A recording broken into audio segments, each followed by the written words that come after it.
जोहार साथियों, आप देख रहे हैं उगता झारखंड। आज हम हजारीबाग के सुलेमान कॉलोनी आए हुए हैं, जहां पे आज हम आपको रूबरू कराने जा रहे हैं एक ऐसी शख्सियत से जो किसी नाम के मोहताज नहीं, एक शिक्षा जगत में इनका एक अलग पहचान बना चुके हैं। ये हैं doctor Rizwan Ahmed, associate professor, university department of English. आइए जानते हैं कि जो 11 तारीख को आज एजुकेशन डे मनाया जा रहा है, ये क्यों मनाया जाता है और आज इसकी क्यों अहमियत है और मौलाना आज़ाद के द्वारा क्या कुछ किया गया था शिक्षा जगत में। सर बताइए। बहुत बहुत धन्यवाद आपके आने का मेरे यहाँ, और जो है मैं स्वागत करता हूँ आपका अपने घर पर। ये 11 नवंबर जो है भारतवर्ष के लिए एक बहुत महत्वपूर्ण दिन है। इसलिए महत्वपूर्ण है कि भारत शिक्षा में कभी पीछे नहीं रहा है। हमारे पास एक ऐसा शिक्षा मंत्री, पहले शिक्षा मंत्री भारत में मिले जो कि उस समय में ब्रिटिशर्स को छोड़ने के बाद जो है भारत को उच्च शिक्षा दिलाने में जिनकी बहुत महत्व है, जिनका नाम मौलाना सैयद अबुल कलाम आज़ाद है। वो जो है भारतीय हैं और वो कलकत्ता में बेस्ड थे, लेकिन उनका जन्म जो है सऊदी अरब 1888 में हुआ था, 1888 में हुआ था मक्का में। लेकिन वो लोग फिर यहाँ भारत आ गए और आकर के कलकत्ता में बसे, और कलकत्ता में बसने के बाद वो जो है वो ब्रिटिश सरकार के काफ़ी ख़िलाफ़ थे।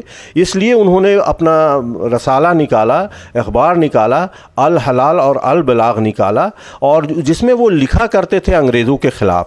तो उससे अंग्रेज़ सरकार जो है डर गई कि हमारे ख़िलाफ़ बगावत नहीं हो जाए, ये कर दे। इसलिए उन्हें नज़रबंद किया गया, कितने जगह जेल भेजा गया, और वो फिर जो है खिलाफत मूवमेंट से भी जुड़े, वो 1920-21 वाला में। लेकिन उसके बाद वो जो है महात्मा गांधी के बहुत नज़दीक आए और महात्मा गांधी से वो बहुत इन्फ्लुएंस्ड हुए, और उसके बाद जो है उन्हें कांग्रेस ने, इंडियन नेशनल कांग्रेस ने उन्हें 1923 में प्रेसिडेंट भी बनाया, ऑल इंडिया कांग्रेस का प्रेसिडेंट भी बनाया, और फिर रामगढ़ सेशन में 1940 में भी उन्हें इंडियन कांग्रेस का प्रेसिडेंट बनाया।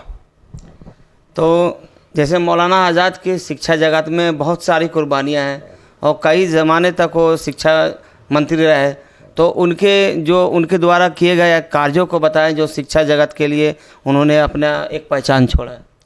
शिक्षा जगत में तो उनका इतना ही कंट्रीब्यूशन है जिसे गिनाना एक सिटिंग में मुश्किल है। एक्चुअल में जितने भी आज chain of institutions, particularly higher education जो आज भारतवर्ष में नज़र आ रहे हैं, वो उन्हीं की देन है। क्योंकि उन्होंने, हम लोग सोच नहीं सकते थे, वो जो है बाहर भी जाके बहुत चीज़ सीखा। उन्होंने फ्रांस भी गए थे वो, और वो फिर आपके गए काहिरा भी, अल अज़हर यूनिवर्सिटी काहिरा भी वो गए। उसके बाद वो जो है तुर्क लीडरों से भी मिले, अरब नेशनलिस्ट से भी मिले, तो उनका जहन जो है वो बहुत उच्च था।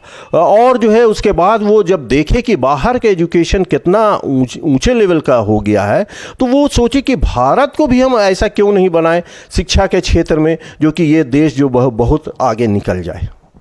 तो आज़ाद भारत के पहले शिक्षा मंत्री थे मौलाना आज़ाद। आज उन्हीं को याद में आज 11 तारीख को एजुकेशन डे मनाया जा रहा है। मगर आज हम जानना चाहते हैं सर कि जो एजुकेशन डे मनाया जा रहा है, ये कब से इसकी शुरुआत हुई? ये शुरुआत भारत सरकार ने जो है ये इनको नेशनल एजुकेशन डे जो घोषित किया वो 2008 में किया। नेशनल एजुकेशन डे जो है सेलिब्रेट करने का भारत सरकार द्वारा किया गया। लेकिन और उसके बाद 1992 में इनको भारत रत्न दिया गया। इनके कंट्रीब्यूशन, शिक्षा जगत में इनके कंट्रीब्यूशन को देख करके 1992 he was awarded Bharat Ratna by the central government of India. तो आप सोच सकते हैं कि जो IITs जो आज नज़र आ रहे हैं, आज जो मेडिकल, मौलाना आज़ाद मेडिकल कॉलेज दिल्ली में भी कितने, कलकत्ता में भी बहुत सारे इनके नाम से। आप सोच सकते हैं कि मॉडर्न एजुकेशन मतलब भारत, नया भारत जैसे उगा अंग्रेज़ों के जाने के बाद। That means modern education was the other name of Maulana Abul Kalam Azad. और वो कितने भाषा जानते थे, एक भाषा नहीं जानते थे। He was well versed in Arabic, he knew English, he knew Urdu, he knew Hindi, he knew Bengali. So many languages he was very well acquainted with. आप सोच सकते हैं कितना बड़ा, लेकिन वो साइंस एंड टेक्नोलॉजी की महत्व को भी जानते थे, इसलिए साइंस टेक्नोलॉजी के लिए एक से एक उन्होंने खोला इंस्टीट्यूशंस, IITs खोला। और कला में भी उनको साहित्य कला, ये एकेडमी, जितने एकेडमीज है, ललित कला एकेडमीज, सब तरह का, Indian council for cultural relations जो है आज ये भारत में नई दिल्ली में, सब इन्हीं का खोला हुआ जो आज भी चल रहा है। और सबसे बड़ी बात ये है कि मैं जो शिक्षा जगत, उच्च शिक्षा जगत से जुड़ा हुआ हूँ, यूनिवर्सिटी से, विनोबा भावे यूनिवर्सिटी से जुड़ा हुआ हूँ, तो आप समझ सकते हैं कि इनका, मैं समझ सकता हूँ कि इनका कितना देन है कि ही was the person who had established university grants commission, जिसका रूल्स एंड रेगुलेशंस हम आज भी फॉलो कर रहे हैं और भारत सरकार आज भी फॉलो कर रहा है। सर, आप शिक्षा को लेकर जागरूक, एजुकेशन अवेयरनेस को लेकर आप अब्रॉड भी गए, दर्शकों के साथ अपने एक्सपीरियंस को साझा करें। देखिए, मेरा अपना एक्सपीरियंस जो है, हम लोग सोचते हैं इंडिया में रह करके यहाँ का शिक्षा का स्टैंडर्ड लो है। This is not the reality. Bharatvarsh actually में बहुत ही ऊंचा निकल गया है और हम कामना करते हैं कि और ऊंचा निकले। और मॉडर्न एजुकेशन, जैसे आर्टिफिशियल इंटेलिजेंस हो, चाहे स्पेस टेक्नोलॉजी हो, चाहे रोबोटिक्स हो, ये सब भी पर भी अभी भारत सरकार को ऐसे सब्जेक्ट पर जोर देना चाहिए ताकि हम किसी दूसरे यूरोपियन कंट्री से पीछे ना रहें। और जो है, और सिर्फ यही नहीं थे, वो हिंदू मुस्लिम एकता के भी प्रतीक थे।